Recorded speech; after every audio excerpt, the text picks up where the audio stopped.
Banskobystrické biskupstvo založila v 18.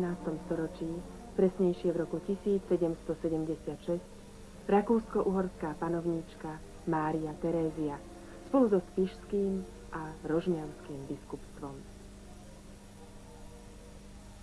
Ešte pred začiatkom slávnosti stojí za to poobzerať sa po umeleckých a architektonických skvostoch farského kostola. Pôvodne bol gotický, po požiari v 18. storočí prebudovaný. Klenbu museli dokonca znížiť až o 8 metrov. Maľoval ju známy maliar Anton Schmid.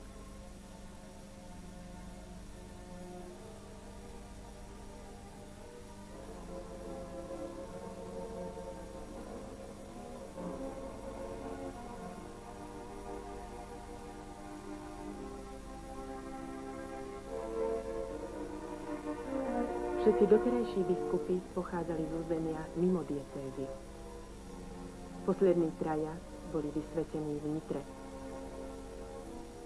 No a dnes, poprvý raz v histórii mesta i biskupstva, bola vysviacka priamo v Banskej Bystrici.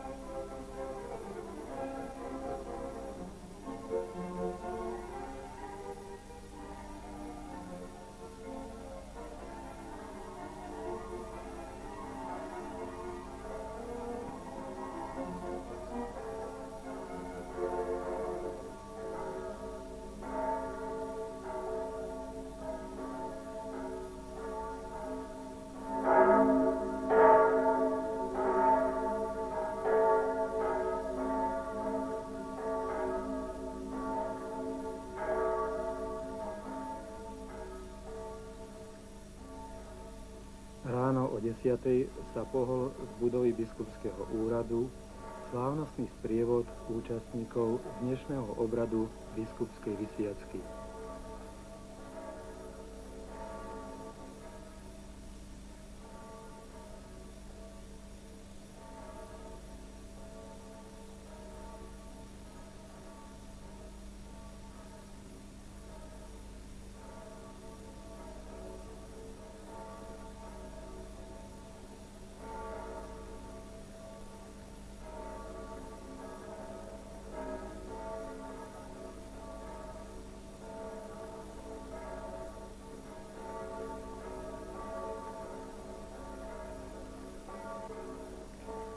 Na slávnostnej vysviacke sa zúčastnili aj biskupy z Ríma, Ostrihomu a Viedne i arcibiskupy a biskupy z československých diecéz.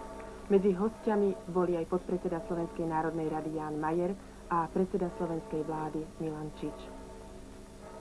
Hlavným svetiteľom bol slovenský kardinál Jozef Tomko, prefekt Kongregácie pre evangelizáciu národov, spolusvetitelia, trnavský arcibiskup primát Slovenska Ján Sokol a nitriansky biskup Ján Chryzostom Korec.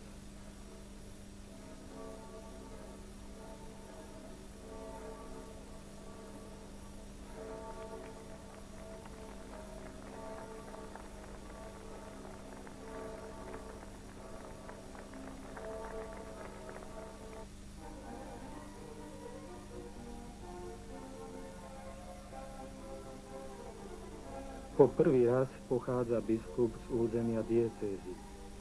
Otec Rudolf Baláš sa narodil v Nevoľnom pri Kremnici v početnej rodine. Keď sa rozhodoval o vysokoškolskom štúdiu, napriek tomu, že už bol prijatý na medicínu, dal napokon prednosť teológii na Cyrilometodejskej bohosloveckej fakulte v Bratislave. Od roku 1963, ako ho vysvetili za kňaza, sa na jednom mieste neohrial. Úrady mu nedali pokoja. Prechádzal z miesta na miesto. Brezno, Vrúcky, Krupina, Kláštor pod Znievom, Banská Bystrica, Piteľová, Vrícko, Turčiansky Peter. Za tým všetkým bola náboženská aktivita, alebo hoci aj pomoc pri výstavbe kostola v rodnom Nevoľnom. V 71. roku mu zakázali vykonávať kňazské povolanie. Nemohol nájsť žiadne civilné zamestnanie. 2 roky križoval chotár družstva v Nevoľnom. Ďalších 10 rokov prežil za volantom zásobovacieho vozidla v domácich potrebách. Ako sám hovorí, poznal veľa ľudí v každodennom živote, kde nie je času na pózy.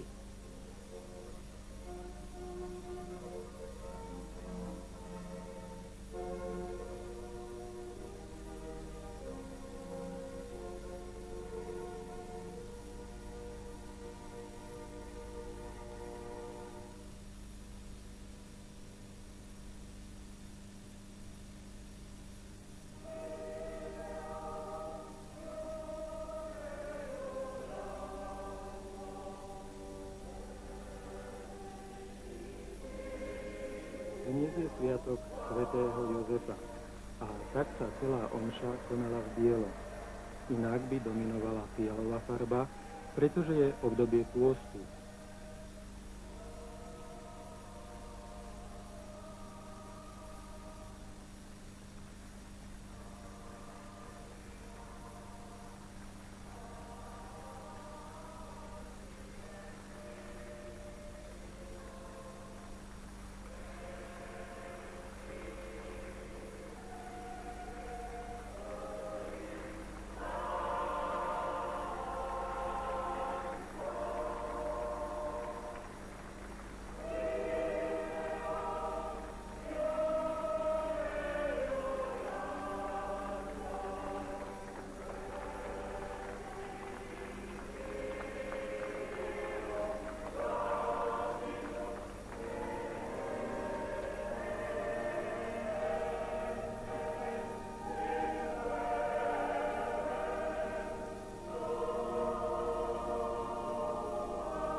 Svätý otec Ján Pavol II venoval nového banskobystrického biskupa Rudolfa. Zhromaždili sme sa v Duchu Svetom na slávnosti biskupskej konsekrácie, ktorá je prvá v histórii tohto mesta. Veľkosť prítomnej chvíle zvýrazňuje aj účasť vzácnych hostí. Vítame medzi sebou jeho eminenciu, kardinála Svätej rímskej cirkvi Jozefa Tomku,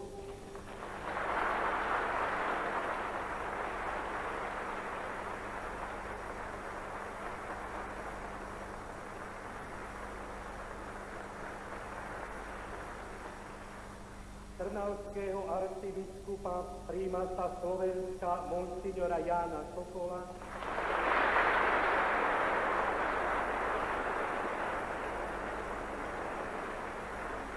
vo viere, nádeji a láske zjednoťme sa s otcom kardinálom, svetiteľom na slávení liturgie.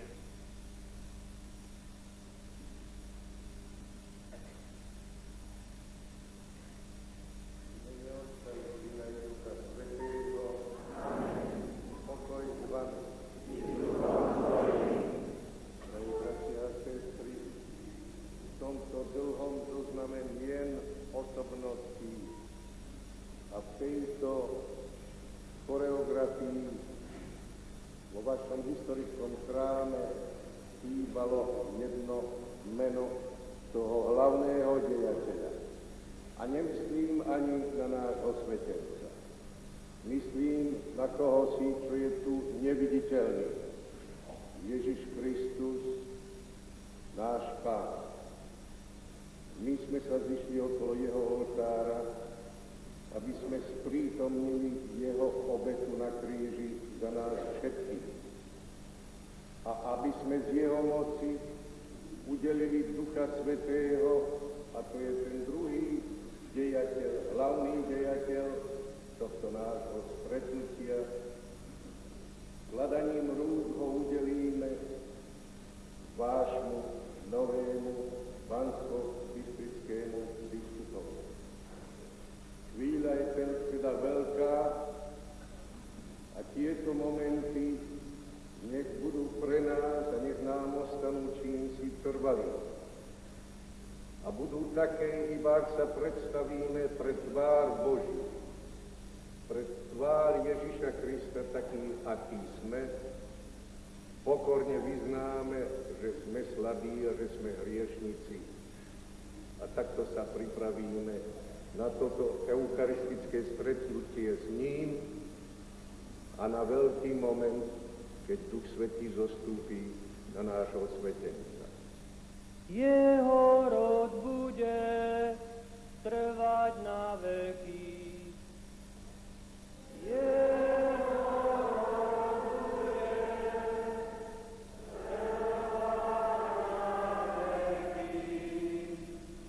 Pánovo milosrdenstvo chcem ospevovať na veky, po všetky pokolenia hlásať svojimi ústami tvoju vernosť. Veď ty si povedal, moje milosrdenstvo je ustanovené na veky, tvoja vernosť je upevnená v nebesiach.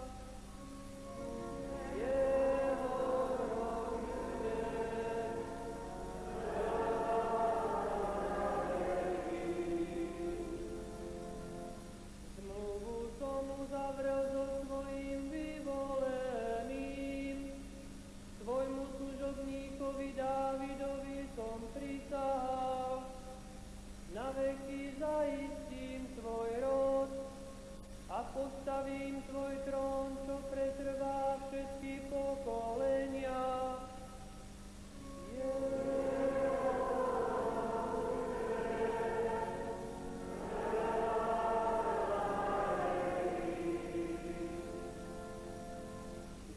Exequitolem, ne longa presum absentia, anime detrimentum capiam. Quoniam igitur cathedralis neostoliensis ecclesia, ab ultimo eius anticite Iosefo Feranes, munere deposito, in presentiarum a quo regatur non habeat, electioni successori, non diuturniore interposita mora consulere statuim. Tuas autem dilecte fili, sacerdotales cognitas habentes virtutes, humanas facultates et dotes, studium imprimis catholice religionis, et sacri ministeri non parvam experientiam opportunum esse existimavis Deis presbytere ecclesiae, quare ex nostra apostolica potestates auctoritate, his litteris sedi et sesis neostoliensis episcopum creamus renunciamus constituimus, iuribus datis et oneribus impositis creius commune describit, quod ad hanc assine dignitatem et curam. Božia cirkev, ktorá žije v Banskobystrickej diecéze, dostáva nového biskupa, hlavu a otca cirkevnej rodiny. Dve slávnosti, ktoré splývajú v jedinú radosť všetkých veriacich, ba i celej cirkvi a slovenského národa zvlášť. Na tejto radosti sa s nami podieľa i svätý otec Ján Pavol II a posiela vám všetkým svoje apoštolské požehnanie, ktoré vám udelím spolu s novo vysveteným biskupom na konci svätej omše. Zároveň svätý otec posiela ako svoj osobný dar novému biskupovi náprstný biskupský kríž. Milovaní bratia a sestry, modlíme sa za tohto vyvoleného, aby mu všemohúci a dobrotivý Boh, ktorý sa stará o blaho cirkvi, štedro udelil svoju milosť.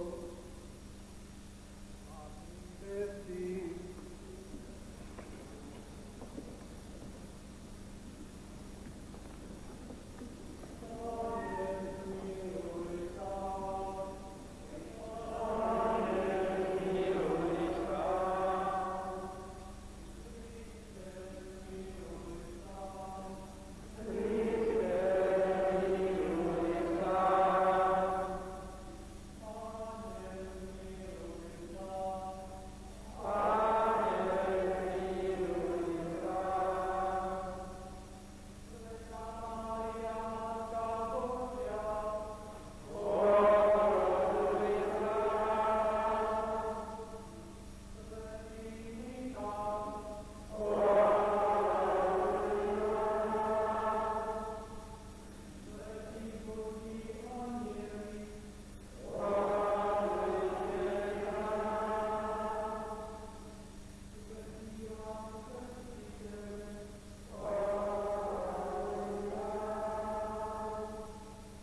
milostivo vyslíš naše prosby a tomuto svojmu služobníkovi udel plnosť kňazskej milosti a vylej na ňo silu svojho požehnania skrze Krista nášho Pána.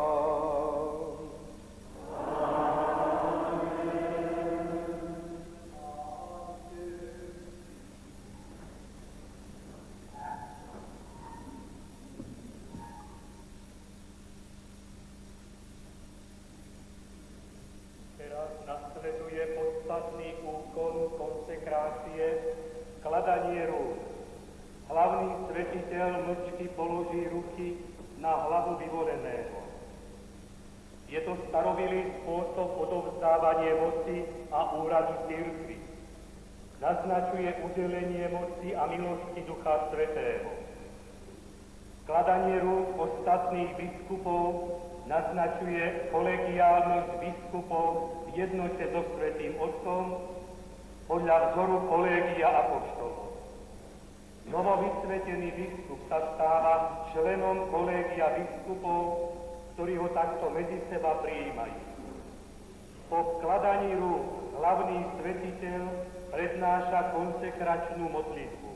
V nej prosí o Ducha Svätého, ducha zvrchovanej moci pre novosveteného biskupa. Týmto obradom sa vyvolenec stáva biskupom katolíckej cirkvi.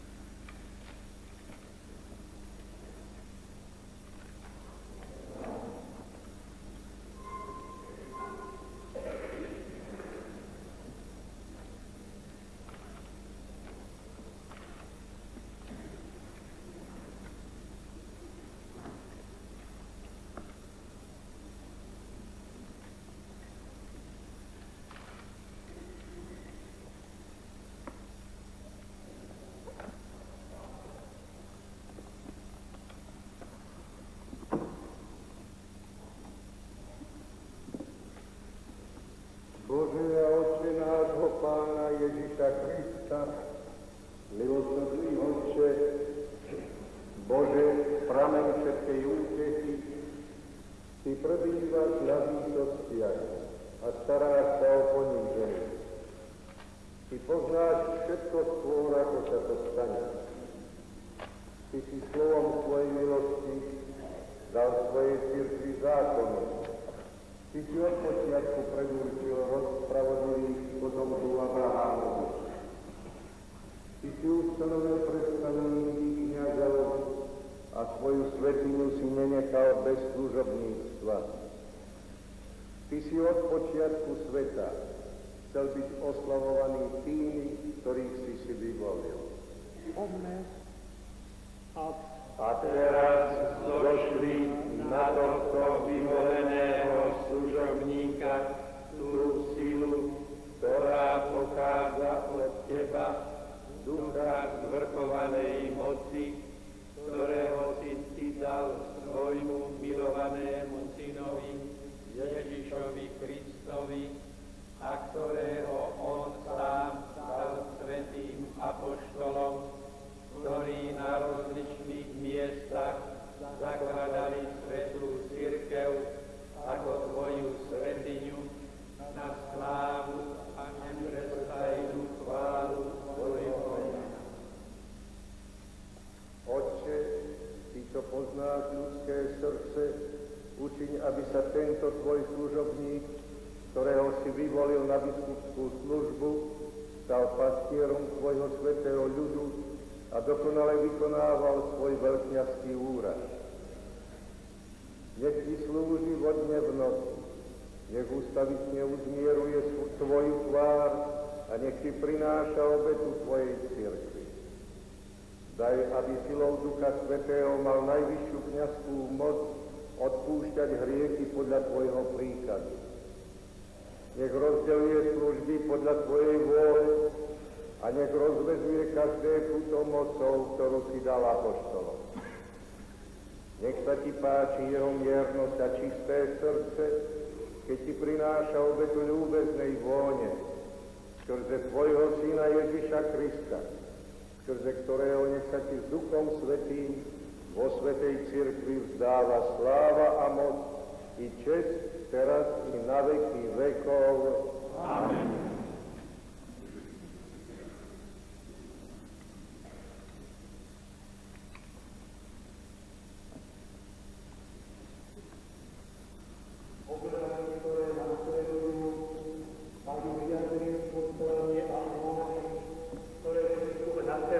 Konsekráciou. Pomazanie kryzmou na hlave znázorňuje pomazanie Duchom Svätým. Tým sa biskup dokonale stáva Kristom, Pánovým pomazaným veľkňazom. Odovzdanie knihy Evanjelia naznačuje úrad biskupa, posla Evanjelia. Biskupské insignie, ktoré dostáva, tiež znázorňujú jeho úlohy a záväzky. Biskupský prsteň pripomína, že diecéza je jeho nevestou, ktorej má zostať verný ako Kristus cirkvi. Mitra je odznakom učiteľa viery, perla zas odznakom jeho pastierskej služby. Biskupský kríž pektorál nám pripomína odhodlanie biskupa žiť ukrižovaného Krista.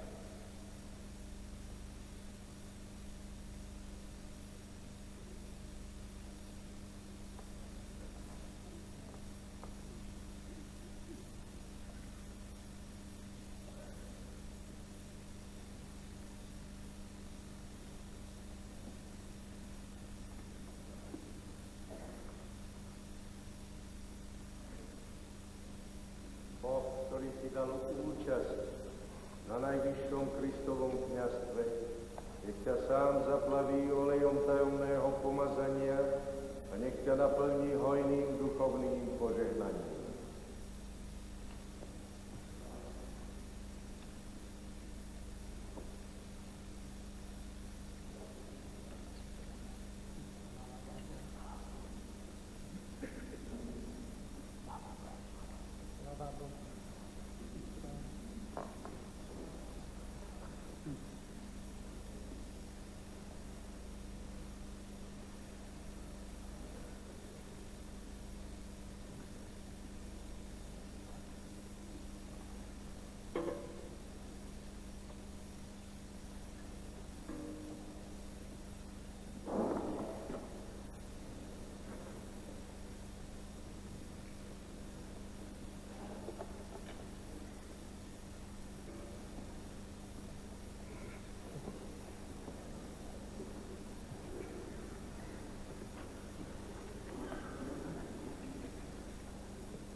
Príjmi evanjelium a hlásaj Božie slovo s veľkou trpezlivosťou a znalosťou náuky.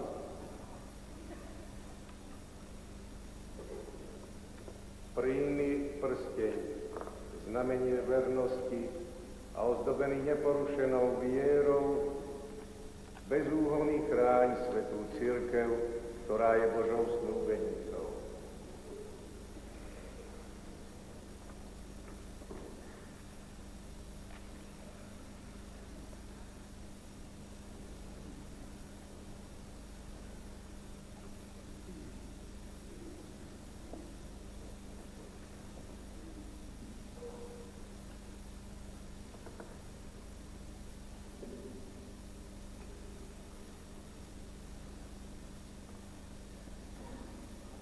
Príjmi berlu, znamenie pastierskej služby a dávaj pozor na celé duchovné stádo, ktorom ťa Duch Svätý ustanovil za biskupa, aby si spravoval Božiu cirkev.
Vás pozývame sledovať záznam z vysvetenia Eduarda Kojnoka za biskupa rožňavskej diecézy, ktoré bolo dnes popoludní.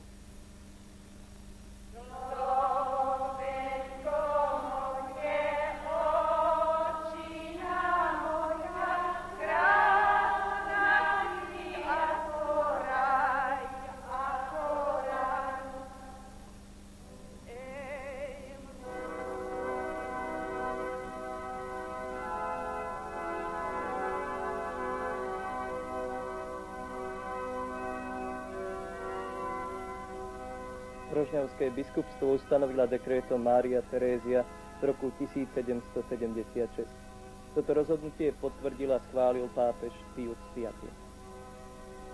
Hranice diecézy siahajú od Dolnej Strehovej vo Veľkokrtíšskom okrese až po Margecany a Krompachy v okrese Spišská Nová Ves. Kedysi k tomuto biskupstvu prináležala aj časť Maďarska.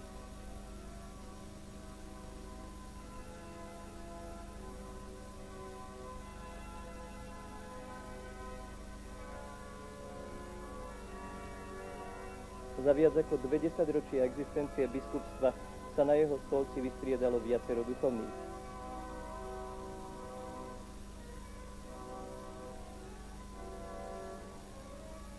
Doteraz posledným bol doktor Robert Pobožný, ktorý zomrel v roku 1972.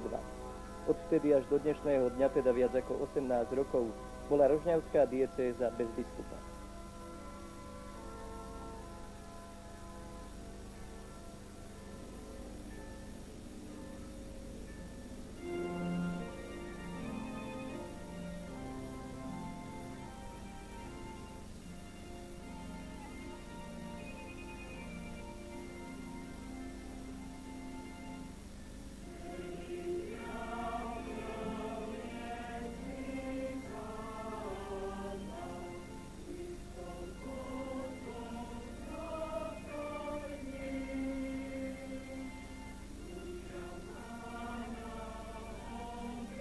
Dnes v prievode duchovných kráčal na Rožňavské námestie kardinál Jozef Tomko, aby poprvý raz v histórii tejto diecézy vysvetil priamo v Rožňave jej sídelného biskupa, Eduarda Kojnoka.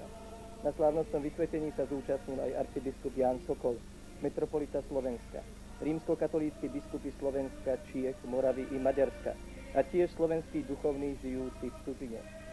Pozvaní boli iných cirkví.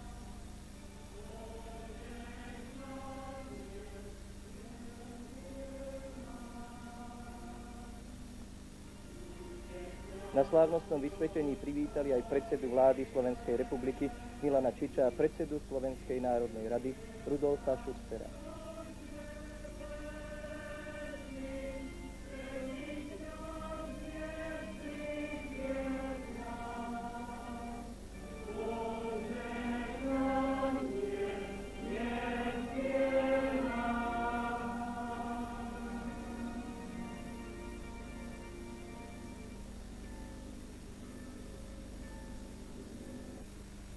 Po vzývaní Ducha Svätého hymnou Veni Creator Spiritus, počas ktorého budeme stáť, jeden z kňazov požiada otca kardinála Tomku Svetiteľa, aby menovaného otca Eduarda Kojnoka vysvetil za biskupa.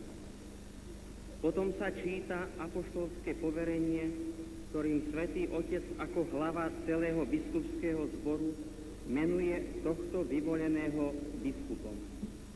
Hlavný svetiteľ potom prehovorí k nám i k novému biskupovi a spýta sa ho, či je pripravený plniť povinnosti biskupa. Tak nasleduje vzývanie všetkých svätých, my vtedy kľakíme. Po nich nasleduje vkladanie rúk na hlavu novosveteného biskupa a konsekračná modlitba. To je podstatný úkon vysviacky.